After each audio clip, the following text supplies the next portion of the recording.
O acampamento de Israel havia aprendido ao longo dos anos no deserto que nem todo silêncio era descanso, às vezes o silêncio era o prenúncio de algo sério. Naquela fase da jornada, o povo já não era mais o mesmo que saíra do Egito.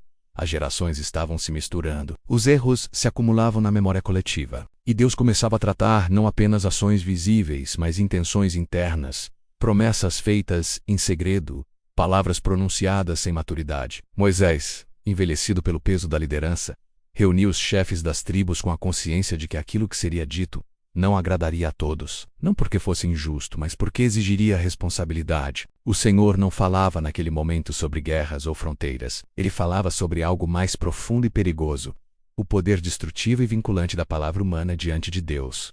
No coração da instrução estava uma verdade simples e pesada.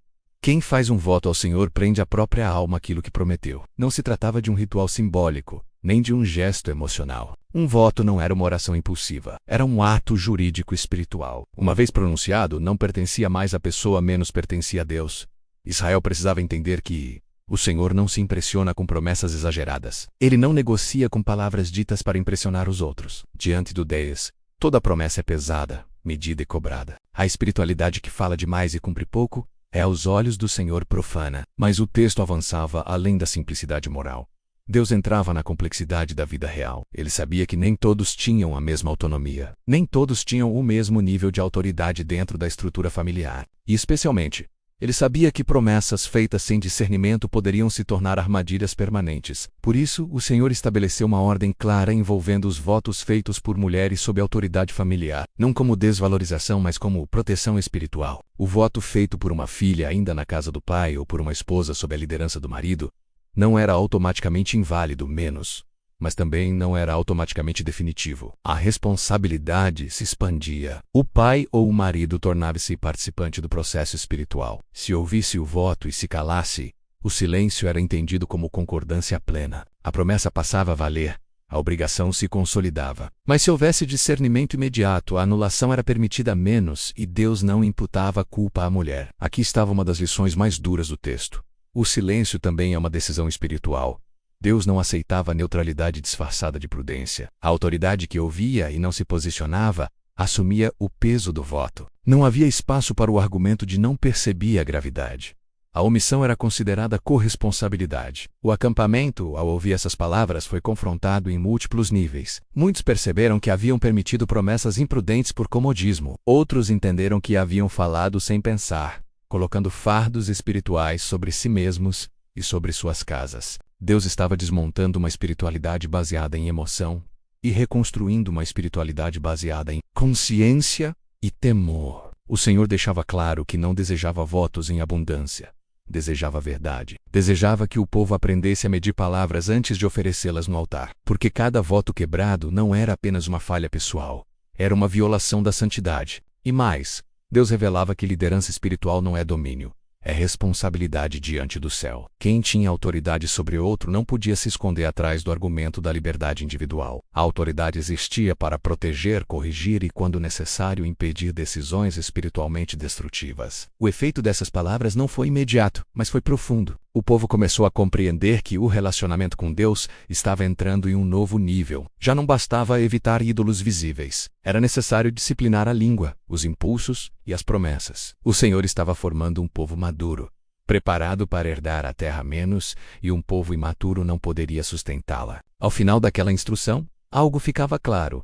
Antes de Deus julgar nações, Ele julga palavras. Antes de derrubar inimigos externos, Ele confronta compromissos internos. A justiça divina começa sempre dentro do povo que carrega seu nome. E quando a palavra foi colocada em ordem, quando o peso do voto foi restaurado ao seu lugar correto, Deus avançou para o próximo ato. Porque somente um povo que aprende a respeitar a própria palavra pode ser instrumento da justiça do Senhor na história. A espada ainda não havia sido levantada, mas o juízo já havia começado. Pela boca. Depois que a palavra foi colocada em ordem, depois que os votos foram tratados com seriedade e o peso da responsabilidade espiritual foi restaurado, Deus conduziu Israel a um momento inevitável. Não era novo, não era repentino, era um acerto pendente. Midian ainda existia como uma ferida aberta na memória espiritual do povo. Aquela nação não havia sido apenas um inimigo distante. Midian fora astuta, paciente e profundamente destrutiva. Não atacara Israel com exércitos no início, mas com sedução. Não derramara sangue de imediato, mas corrompera corações. Usar alianças, influência e intimidade para conduzir o povo ao pecado, afastando-o do Senhor de forma silenciosa e eficiente. E Deus não esquece feridas espirituais não tratadas. A ordem foi clara, direta e sem espaço para interpretação emocional. Israel deveria executar a vingança do Senhor contra Midian. Não se tratava de ódio humano. Não era revanche política. Era a justiça divina contra uma estrutura de corrupção espiritual que havia causado morte invisível antes mesmo de causar conflito visível. Moisés transmitiu a ordem com o peso de quem sabia que aquele seria um capítulo difícil de carregar. Homens foram separados, organizados e enviados. Não era uma convocação geral. Era uma missão específica, limitada, objetiva. A guerra não tinha como objetivo expansão territorial, mas encerramento de um ciclo de pecado. O combate foi rápido, decisivo. Os reis de Midian caíram. Os líderes que haviam arquitetado a ruína espiritual de Israel foram eliminados. Nenhuma estratégia midiânica resistiu. A vitória foi completa. Mas a guerra, para Deus, não termina quando o inimigo cai. Ela termina quando a obediência é plena, quando o exército retornou ao acampamento, trazendo consigo prisioneiros, animais e riquezas. Algo se rompeu no olhar de Moisés. O líder percebeu imediatamente que havia uma falha grave. Pessoas diretamente ligadas à corrupção espiritual de Israel haviam sido poupadas.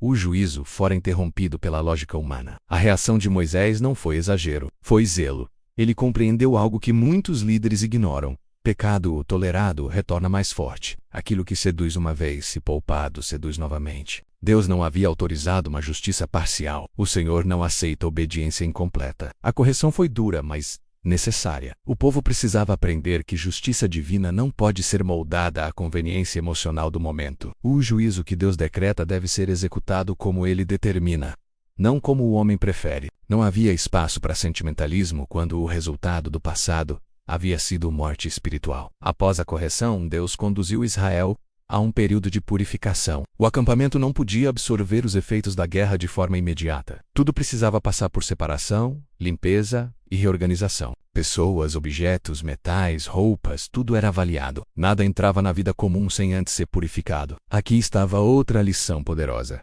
Vitória não significa santidade automática. O fato de vencer uma batalha não torna ninguém espiritualmente limpo. Até conquistas precisam ser tratadas diante de Deus. O Senhor não aceita que o sucesso se torne desculpa para a negligência espiritual. Então veio a divisão do despojo. E mais uma vez, Deus demonstrou que sua justiça não é caótica. Cada parte foi contada, pesada e distribuída. Metade para os guerreiros que foram ao campo de batalha. Metade para a congregação que permaneceu no acampamento. Ninguém ficou invisível. Ninguém foi esquecido. Uma porção foi separada para o Senhor. Outra foi destinada aos levitas. Até no pós-guerra, Deus ensinava que Ele continua sendo o centro da vida do povo, inclusive nos ganhos, nas vitórias e nas riquezas adquiridas. Os líderes do exército, ao perceberem que nenhum homem havia sido perdido na batalha, foram tomados por um temor profundo. A vitória não havia custado vidas além do necessário.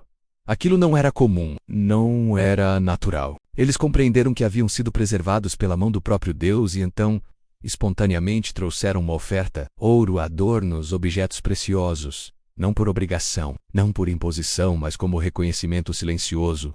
Não era pagamento, era um marco para que o povo nunca esquecesse que aquela vitória não fora produto de força militar, mas de justiça divina executada no tempo certo. Ao final de tudo, Israel estava diferente, mais pesado, mais consciente, mais responsável. O povo havia aprendido que Deus não é apenas aquele que guia e protege, mas também aquele que cobra, purifica e organiza. Ele trata palavras, intenções, pecados e vitórias com o mesmo nível de seriedade. A mensagem final daquele episódio não era confortável, mas ira eterna. Deus não aceita promessas vazias.